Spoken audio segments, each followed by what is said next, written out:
YouTube? Back in the video tell from title. I'm here at Riverdale season 5 episode 8. Before we get into this was a great episode, by the way. Before we get into this, don't forget to like, comment, subscribe, turn on post notifications, upload. Let's get straight into it.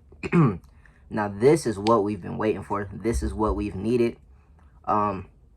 This was an episode that's up there with how All American been going so far. Like, this was the episode that we needed. We needed this.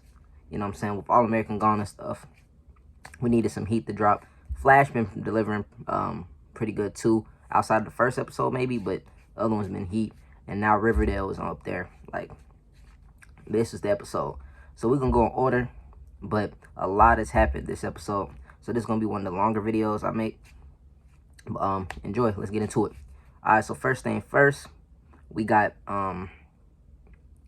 Betty and Archie. Matter of fact, I'm not even gonna start off there. I'm gonna start off with Jughead and Tabitha. Like I said, I still feel like nothing happened obviously this episode, but I still feel like that's a match meant to be. Like, they're friends right now, but I feel like this could be much more. But anyway, starts off with, you know, at the end of the episode, last episode, how the Mothman, everything was a big thing, and Jughead thought he seen it. Well, they meet with a lady and talking about, she offers him to go to a support group because he could have actually seen it, or he could have just blacked out, and it could be a psychic thing. So Jughead's fighting with that pretty much this whole episode, and Tabitha's helping him through it, which, you know what I'm saying, which is another reason why she's always there for him, even though she barely knows the dude.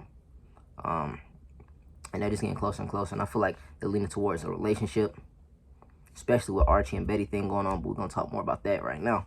So Archie and Betty. The next scene, Archie comes in his firefighter gear, and we seen that in the promo, but I didn't know it was this. He was actually with Betty, and they're still hooking up. Betty is starting to catch feelings. She says she don't want to get too deep into it because she don't want her darkness to overcome his lightness, because a lot of dark stuff's going on with her right now with Polly and just everything. So she said that she doesn't want to get too far in, as she tells Kevin, of course, her best friend.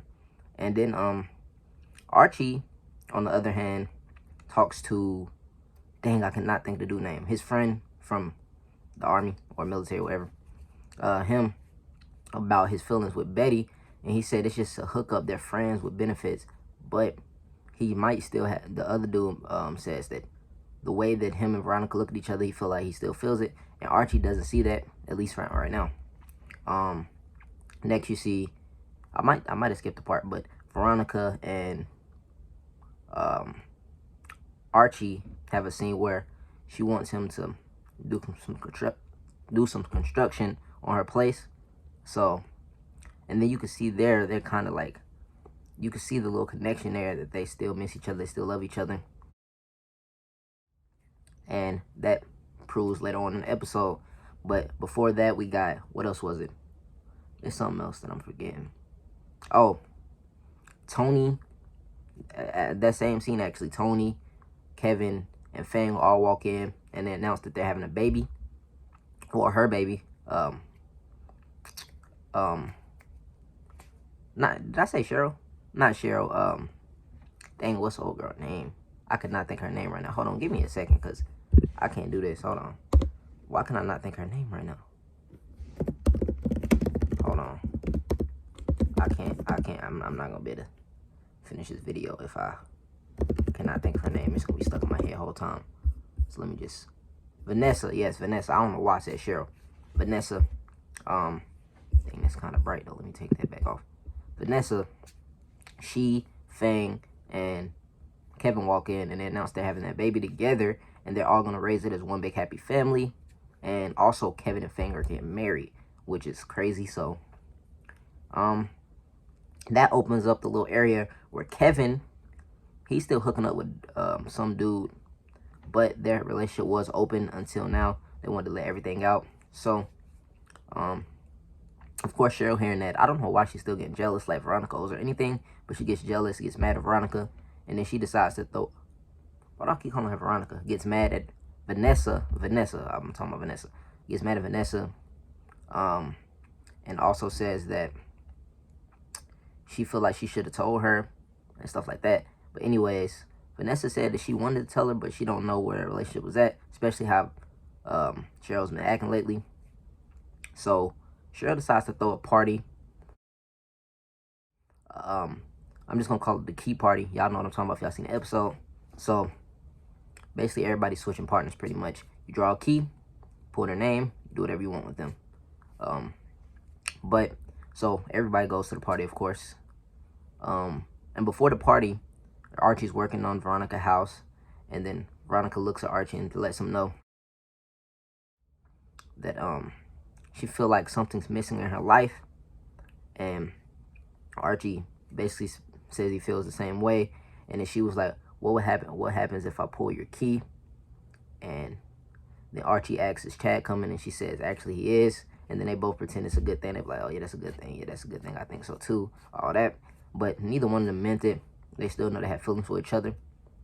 Archie also said earlier though, he's not gonna ever like approach it, but he has realized that the last time he hooked up with Betty, it didn't feel the same. It just felt more like, it made him realize more that he misses Veronica, but he's not gonna act on it.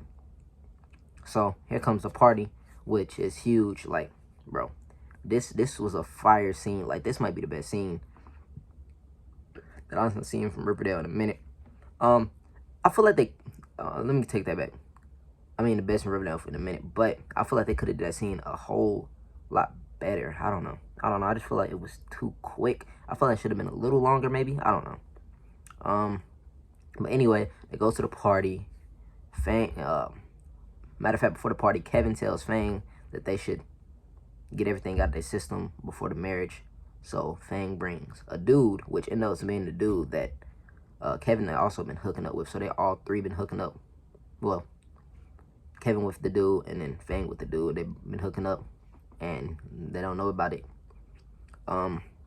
So that's a little awkward too, which was a crazy scenario because it led to something else that happened later in the episode that we're going to talk about.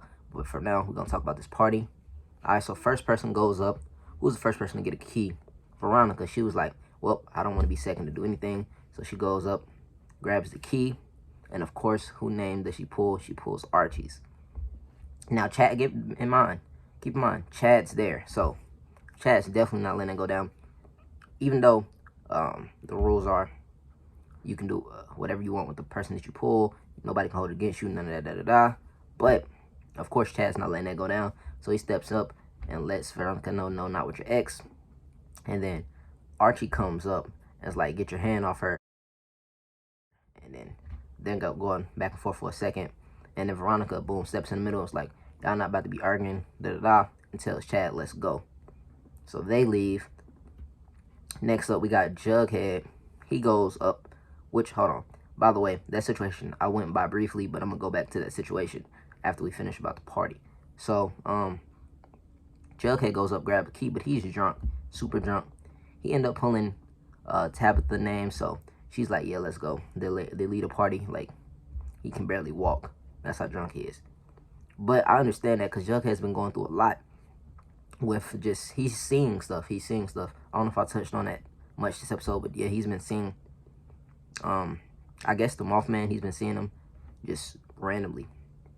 And he believes that he might not have actually saw it, that it might be coming from some stuff that was going on when he was in New York, doing a lot of partying, drinking, and drugs. So, could be that, or he actually could have seen it, so they're still trying to figure that out. Anyway, so they leave the party. Now it's down to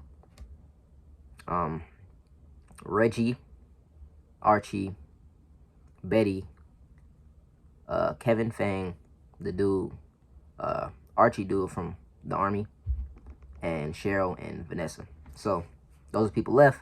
I don't know if I'm going in perfect order. I don't remember exact order, but I know that Reggie goes up. He pulls a name. He pulls Fang, and then he goes up to him, kisses him, and they go off. Later on, they said that they didn't do nothing. That comes to find out Reggie's 100% straight. So I guess he just wanted to see if he could do it, and I guess he couldn't do it. What else? Then of course Kevin pulls the dude that him and Fang been hooking up with, and they talk, and he asks him, has Fang ever mentioned him when they were together? And he said, not really. And that made Kevin think a little bit, and we're gonna talk about that a little bit more, but later on. I want to get to the rest of the party. Why is this so bright all of a sudden, bro? Let me see if I can match it up. I hope that works. If the quality's bad, my bad, because this TV is keeping lighter and lighter. But anyway, rest of the party. Okay, so Archie goes up. Oh, no. The dude goes up, pull a key, the dude from the army, and he pulls the girl that Cheryl was painting, and who sold the painting to. Can't think of her name, but he went with her. And then finally Archie goes, and of course he pulls Betty's name, and they go off. And then they go in there, they talk a little bit, and Archie lets her know that he want to admit something, that he still has feelings for Veronica. And then Betty also says that she thinks that they should be friends, because what she needs more than anything, not the lover, not all hookup, she need a friend to actually be there for her, because she's going through a lot of dark stuff, and she don't want her dark to overtake his light. So that's where that conversation came in, and Archie said, I'll be there for you, I'll be whatever you need. So they decided to be friends, and he's going to be there for her through this poly situation, which some crazy stuff happened about that situation as well. Next up, we got Cheryl and Vanessa. Cheryl and Vanessa, the last two left, so they go together. Cheryl's crazy. I don't know what she got going on, but she wants Vanessa not to give the baby to do the baby thing with Fang and Kevin. Rather, she wants her to stay there, and they can raise the baby together. When they haven't talked really in 7 years, I don't know what she got going on. I know they miss each other. She said she wanted her to be her friend, though. Vanessa wanted Cheryl to be her friend, and she tried to bring her out as a friend. And Cheryl just always take it too far. So Vanessa ends off that situation, walks out. Cheryl ended up hooking up with the girl that she's been paying at the very end. I just went that because that wasn't really that big of a deal to me, honestly, especially in this episode. Maybe if it was in a different episode, I'll talk more about it. But yeah, so they end up hooking up. So I want to talk about this situation first. Kevin and Fang goes home, and Kevin lets Fang know that he doesn't want to get married. He don't know. He just not ready for marriage. He's not ready for none of this. And then Fang is heartbroken. He's like, you don't want me pushing all this stuff. You want to get a kid. You want to do this. You want to do that. You wanted me to bring the dude to the party. And why are you breaking up this thing? And then Kevin's like, he don't know. And he's crying. They're both crying. And he just storms out. So I don't know what Kevin got going on. I don't know. He said it had more to do with him, but I really don't even understand why Kevin is feeling that way. I don't know if he feels guilty for still hooking up with people. I don't know, because he seemed like he felt a little guilty after he hooked up with the dude and went home. But he said it was in an open relationship, so I don't know. Anyway, last but not least, well, actually, it's not the last name. What do I want to talk about first? Do I want to talk about Polly, or do I want to talk about Archie and Veronica? I'm going to go in order. Archie and Veronica. So Veronica tells Chad that she wants a divorce, which is like boom. And we all know the reason why, which she goes to see Archie right after that, I'm assuming. I don't know if it was the next day or whatever, but she goes to see Archie. He's, you know what I'm saying, doing his thing. As you know, he's a firefighter chief. I think he's a chief. I don't know. Anyway, he and Veronica talk, and he tells Veronica, okay, before we do this, I want you to know that me and Betty been hooking up, but we're just friends. I promise you that's all we are. And he said, I just want you to know that. And Veronica says, well, we're just going to leave the past in the past. They kiss. So they're trying to get things back together, which is great. I don't know how I feel about that. I'm just glad that we got our little taste of Archie and Betty. I feel like ultimately we all knew that that wasn't going to like be able to be like a lasting relationship. But I don't know. I feel like that might mess around and be a love triangle. I don't know. Because it don't seem like Jughead and Betty are even, like, they don't even talk at all, barely. But, so that should be interesting. That could be interesting. Anyway, after that, last but not least, we got Polly. She calls Betty and her mom, and they talk to her, and she says, hurry up, I need your help, I'm at the phone booth. I'm over here in the middle of nowhere. They're coming after me. So they hurry up, rush over there to go see her. And then they see the phone booth, and it's just glass everywhere, and it's bloody. And that's how the episode ends. So it looks like Polly was taken, and she was taken bleeding bad. So that she's probably, I don't know. I don't want to say she's gone, but she could be done for. And that's exactly what Betty was talking about. This is why she need a friend more than a lover. She's going to definitely need Archie in that situation. I feel like her and Archie talking more, and just him being for them is going to cause another problem, and Veronica and Archie trying to get back together. I don't know. So that's going to be a huge love triangle, I feel like. But anyway, yeah, that's it for this episode. If you enjoyed this episode, don't forget to like, comment, subscribe, turn on post notifications, upload. I know this is a longer one, but man, this was a great episode. Yeah, I'm gonna put screenshots throughout this whole video, and if you enjoyed, comment some ideas down below. Comment what y'all want to see from me, and I'm out. Peace.